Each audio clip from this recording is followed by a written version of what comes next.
Los náufragos y la noria, por Alberto Eriza, 8 de agosto del 2020.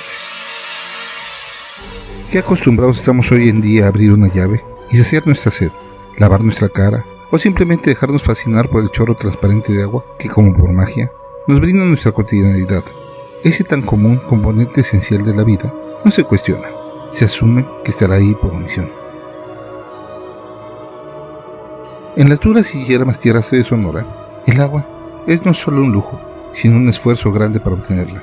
Unas gotas pueden significar la vida o la muerte, cuando en decenas de kilómetros, las rocas y la arena demuestran su larga ausencia. Durante la época de finales de verano, cuando el sol daba su furioso despido de los calores anuales, regalando temperaturas por encima de los 48 grados, una modesta investigación de biógrafos costeros era realizada por 4 novicios investigadores, partiendo de Puerto Peñasco con dirección al delta del Colorado. Iban en busca de aquellos famosos bosques de encino que mencionaban en crónicas, de las cuales apenas algunos arbustos sobrevivían. En la lancha, equipo científico y de campamento poblaba el piso de la panga, que con ruidoso y apestoso crepitar rompía el espejo de agua, apenas agitado por alguna que otra ave marina que se precipitaba en voz de un desayuno tardío.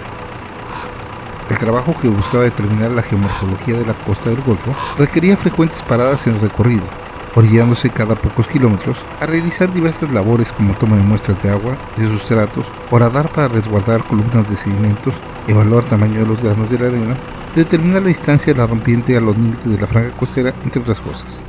Esa labor era una pesada carga, pues por más que los sombreros y las mangas largas protegían a los investigadores, la inclemencia del tiempo no dejaba de azotar sus cuerpos, llenando de sudor permanente sus ropas, que se evaporaba casi al momento de producirse.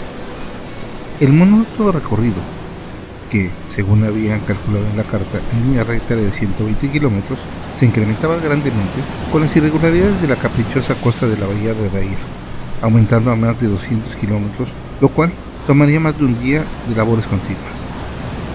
El continuo subir y bajar de equipo, mojarse en los improvisados desembarques y el transporte de muestras hacían que la brisa producto de la marcha del motor fuera un grato descanso para los jóvenes.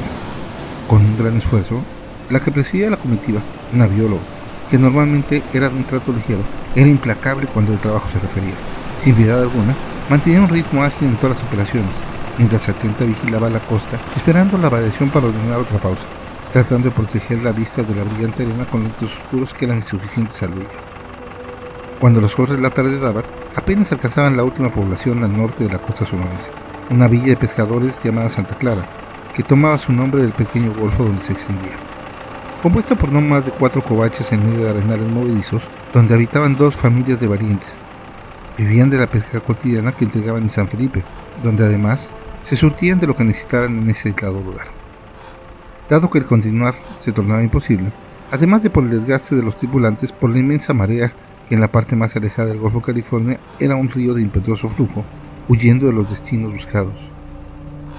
Era tal la variación de la marea que, pese a atracar en las masas arenas frente al poblado, a más de 200 metros de la vivienda, con el agua a la cintura, cuando terminaron de dar la primera vuelta de descarga, ya el agua había huido, dejando la panga sobre su barriga y la arena descubierta en centenas de metros. El caminar por los claros de marea era algo azaroso, pues ante la vista de arena fina continua, uno no sabía en qué momento encontraría una charca, en la que los pies, como si fuera agua, se hundirían, y atraparían en la tierra generando un efecto de chupón, por lo que salir de esa trampa era todo un acto de paciencia de evitar el pánico, pues el movimiento atrapaba al desesperado que quería salir de golpe. El encargado de la panga solo descargó sus grandes tanques de gasolina, los cuales rellenarían a costos exorbitantes, pero era la única manera de continuar el viaje. El costo incluyó algo más preciado que el dinero: 2 cajas de agua, que fue la única condición para la venta. Pese a mermar las provisiones, con un adecuado racionamiento se contaba con lo necesario para completar esta etapa de investigación. La noche, tendidos en la arena, sintiendo la fría brisa que traían los vientos helados de San Pedro Mártir, dieron un buen cobijo a una noche de reparación de las demandas físicas del día. Hasta muy tarde, se escuchaba la comparsa de pescadores que, después de compartir una machaca de pescado cocinado en un gran comal donde los ingredientes eran lanzados al candente metal y triturados con sendos machetes hasta no ser más que polvo de su original forma, atacado con mantecosas tortillas, fueron tomados en tacos que se hicieron a todos los convidados. Esto, acompañado de calientes cervezas que el capitán de la panga había previsto llevar. Aún no despuntaba el sol cuando ya se cargaba la lancha para continuar el viaje, pues la marea no tardía en llegar, cosa que parecía increíble, ya que la embarcación estaba sólidamente varada en la arena y las lejanas aguas eran solo un pequeño reflejo a más de 2 kilómetros en el horizonte. Pero la experiencia de los pescadores no fallaba, y en los últimos bultos eran depositados con el agua ya agitando la lancha, a punto que tenía que ser sostenida para no ser arrastrada por el pujante oleaje. La labor del día anterior se continuó donde se había dejado, repitiendo su cadencioso trabajo, pero ahora con un viento que agitaba las aguas de manera que subir y bajar, así como el chapoteo de las olas rotas por la quilla, fueron la constante del día. El transecto restante fue más rápido que el día anterior. La isla Montague, con su superficie arenosa, los recibió con un embate de marea que apenas los dejó desembarcar. En el caso de la isla Gore, el oleaje hizo de plano infructuoso cualquier intento de visita. Con todo, rondaban de las 2 de la tarde, cuando, aprovechando la saliente de marea, retornaron a su refugio de la noche anterior, donde decidieron volver a dormir y retomar a Puerto Peñasco al día siguiente. Con una cena de pescados a las brasas y buena plática, los cansados investigadores terminaron sus cobijas pronto roncando, mientras la clásica cháchara de los pescadores continuó largo rato. Como esa tarde no descargaron las cosas, el inicio de la jornada de la madrugada fue menos duro que el anterior, solo subiendo sus enseres cada uno y saliendo aún en la oscuridad de la noche, pues el mal tiempo ya se dejaba sentir. Con el motor a toda potencia, alejando la frágil embarcación de la costa, avanzaban a paso lento y aunque la mañana llegó, apenas era distinto el amanecer por la senda de lluvia que atacaba sin piedad. Los gotones que caían del cielo se confundían con los chapuzones del agua que la desarreglada superficie del mar les brindaba al topar con la embarcación. En más de una ocasión, los niños jóvenes veían cómo el curso de la embarcación mal tomaba el oleaje, poniéndolos en riesgo de terminar en el mar. Este embate no tardó en robar varios bultos de la embarcación que, cubiertos por una ola, fueron arrebatados al fondo del mar. Fue cuando se descubrió que el piloto de la embarcación dormitaba presa del exceso del alcohol que lo tenía como estatua, sosteniendo el motor que no dejaba de bogar a toda su capacidad. Como se pudo, uno de los jóvenes tomó el control y trató de localizar la costa para refugiarse en lo que la tempestad pasaba. En ningún lado se avisoraba costa alguna, ni siquiera una luz que lo indicara, y además de achicar desesperados el agua que amenazaba conducir la barca, constataron que parte de lo perdido era la poca agua que quedaba. Solo restaban 2 botellas para todo el equipo. Pero la desgracia no viene sola. El tosió de la embarcación dejó saber a todos que la reserva de combustible se agotaba y el impulso con ello. A la deriva, usando pértigas, tratando de orientar la lancha para no ser volcados, pasaron horas, hasta que tímida una estrella se dejó ver en el final de la tormenta. Cayeron rendidos, y como fueron vencidos por el cansancio, cubrieron el mojado fondo de la lancha con sus cuerpos en un sueño reparador, solo interrumpido cuando el picante sol se dejaba sentir en sus rostros. El brillante mar no dejaba ver muestra alguna del infierno que los había hecho vivir, pero sobre todo les mostraba una plana superficie en todos los sentidos, solo roto entre la bruma de una portentosa montaña que dejaba ver San Pedro Mártir, que se reía de su situación entre la bruma lejana. Tomando conciencia de la situación, racionaron a 2 tapas por hora el agua y comenzaron a tratar de ubicar su posición con paciencia infinita.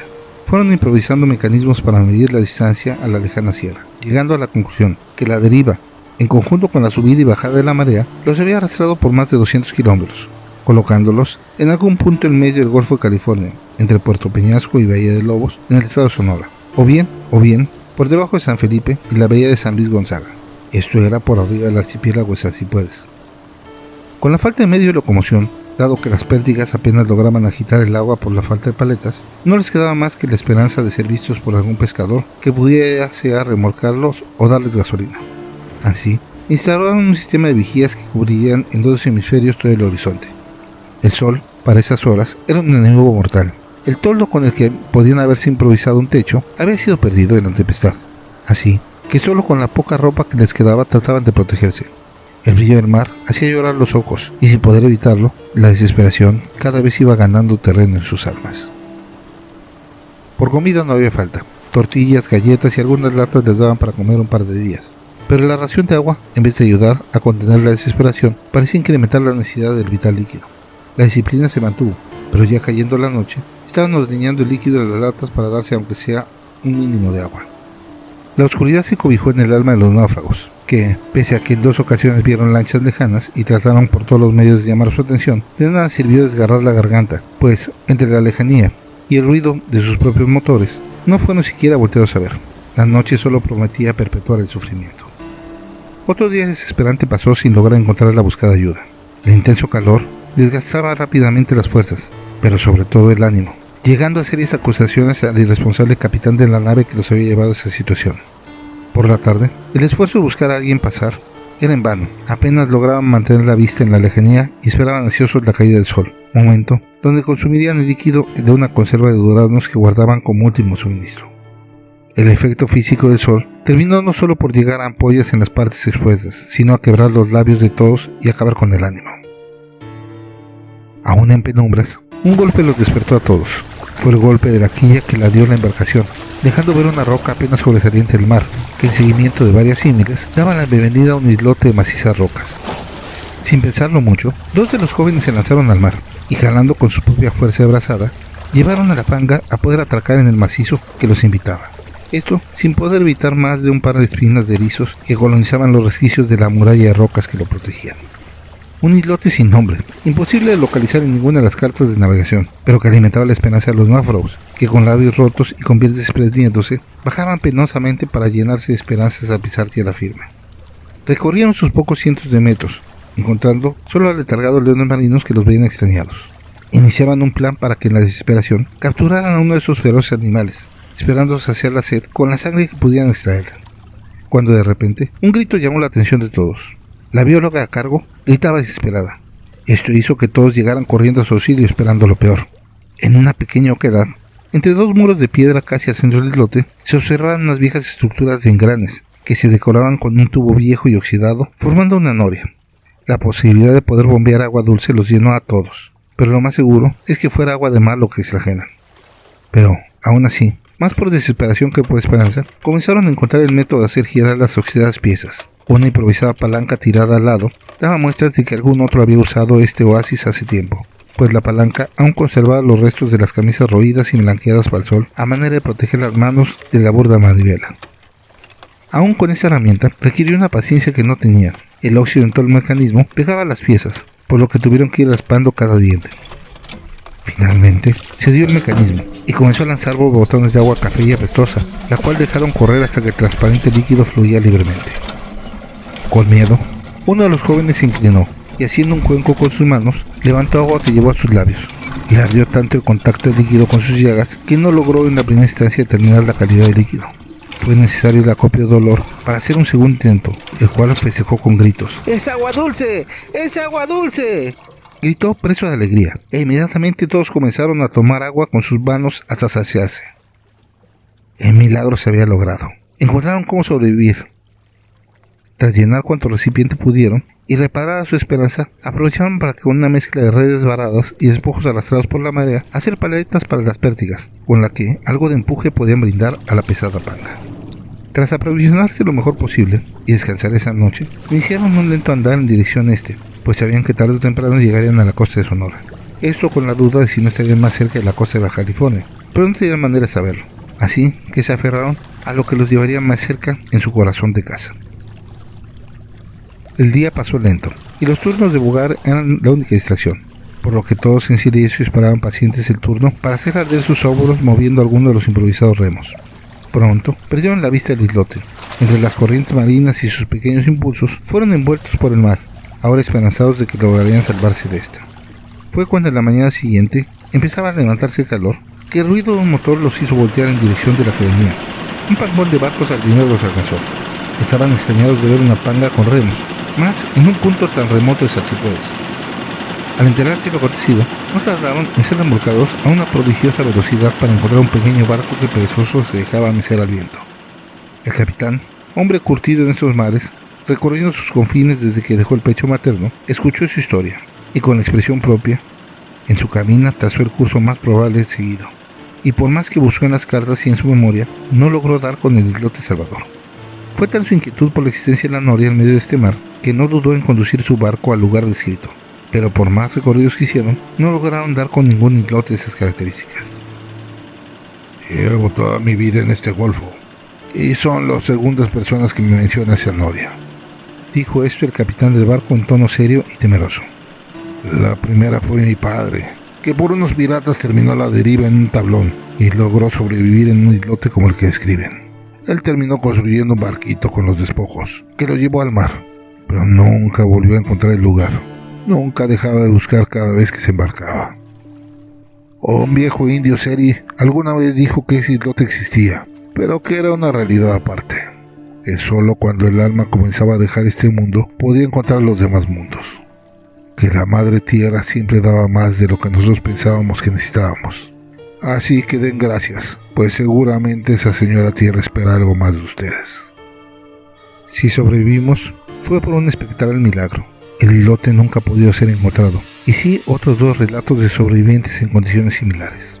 Si es un mundo paralelo o simplemente un accidente geográfico no explicado, no lo sabré.